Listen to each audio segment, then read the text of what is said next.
Asante. Labda nitazungumza kwa lugha ambayo Wakenya wengi watafahamu.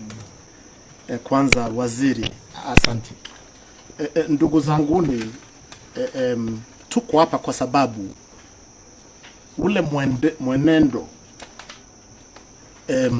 tumechukua hatuwezi endelea hivi.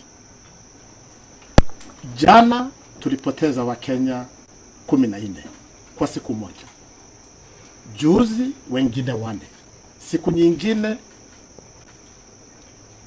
12 Kenyans.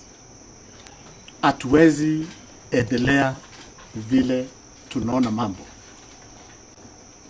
Sisi kama kikosi cha polisi tuko na jukumu la kulinda, kuchunga maisha na mali.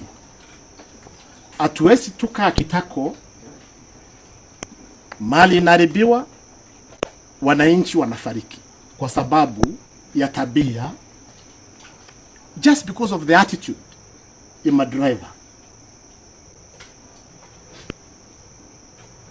Jana tu, juzi, familia moja imepoteza watu 7.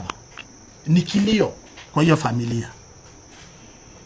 Kwa hiyo ajali ya Ngata, actually the one who survived is my officer. She's fighting for her life in hospital, but she lost 2 of her children. It is painful. We cannot continue this way. And that's why I thank Waziri for convening this session to tell our people enough is enough. Hii tabia hatuwezi endelea vile tunaendelea. Kila siku kupoteza watu 14. Hatuwezi endelea hivyo. Nchi iwezi endelea vile tunaendelea. Na tumekubaliana kama kikosi cha polisi, tutaungana na Ministry of Transport na NTSA. Tutatumia ule uwezo tuko nao kuhakikisha kile kinafanyika sasa akitaendelea. Na maofisa wote nchi zima, they have clear instructions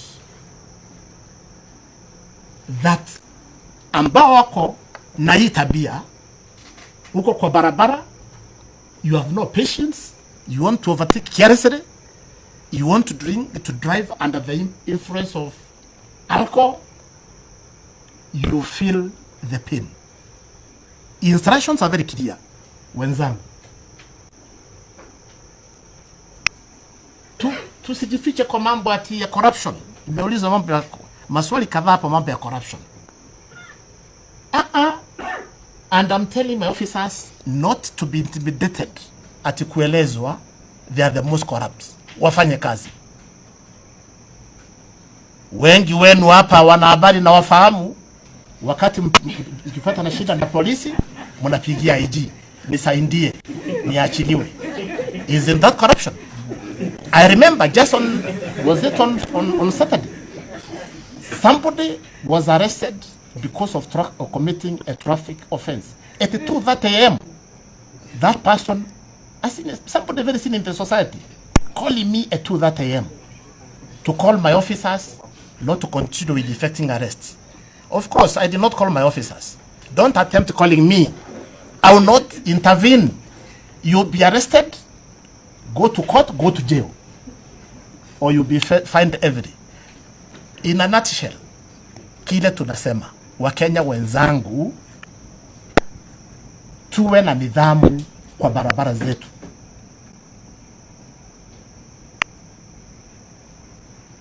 Kuna mvua na tumeelezwa na wenye wataalamu ambao wanahusika na yale yanaendelea, mambo ya mvua, mambo ya anga, wametueleza hii mvua itakuwa nzito. Tujiadhari tukiwa kwa barabara. Jana tu ile basi ilizama kule Garissa. Huyo driver aliambia usivuke, usiendelee na safari yako. But he ignored. Is by God's grace wananchi waliweza kutoka, wale walikuwa kwa hiyo basi waliweza kutoka kwa madirisha. Therefore, as I conclude, Wakenya wenzangu, si vile tulikuwa tumezoea kusema, but police officers My officers went TSA, they work together. It is not business as usual.